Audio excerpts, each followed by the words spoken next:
And as I got to know Barack, I realized that even though he had grown up all the way across the country, he'd been brought up just like me.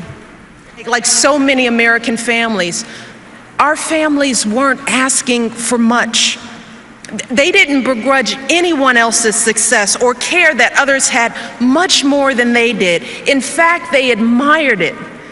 They simply believed in that fundamental American promise that even if you don't start out with much, if you work hard and do what you're supposed to do, you should be able to build a decent life for yourself and an even better life for your kids and grandkids. That's how they raised us. We learned about dignity and decency, that how hard you work matters more than how much you make, that helping others means more than just getting ahead yourself. We learned about honesty and integrity, that the truth matters, that you don't take shortcuts or play by your own set of rules. And standing before you 4 years ago, I knew that I didn't want any of that to change if Barack became president. Well, today, after so many struggles and triumphs and moments that have tested my husband in ways I never could have imagined, I have seen firsthand that being president doesn't change who you are. No, it reveals who you are. You see, that's the man who sits down with me and our girls for dinner nearly every night, patiently answering questions about issues in the news, strategizing about middle school friendships.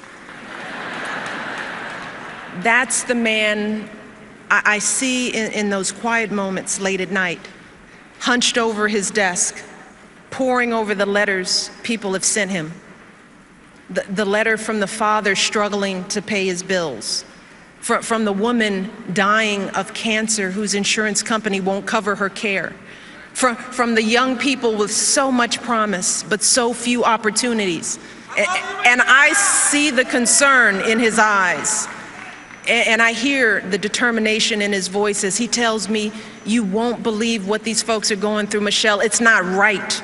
We've got to keep working to fix this. We've got so much more to do."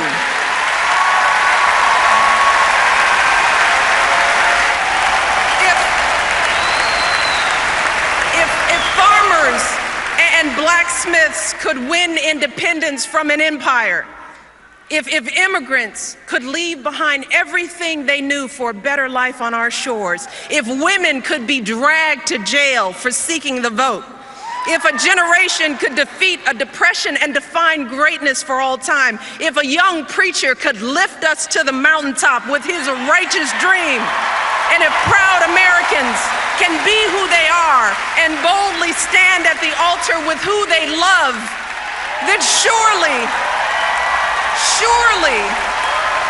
we can give everyone in this country a fair chance at that great American dream.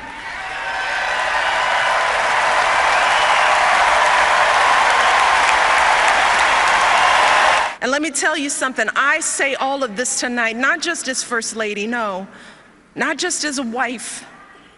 You see, at the end of the day, my most important title is still Mom in Chief.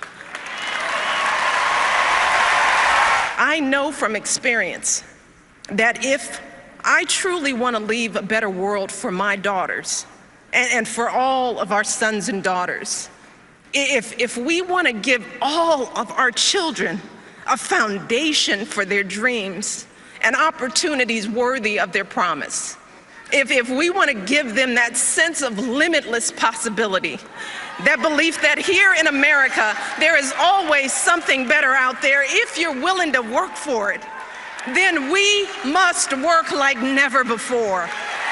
And we must once again come together and stand together for the man we can trust to keep moving this great country forward.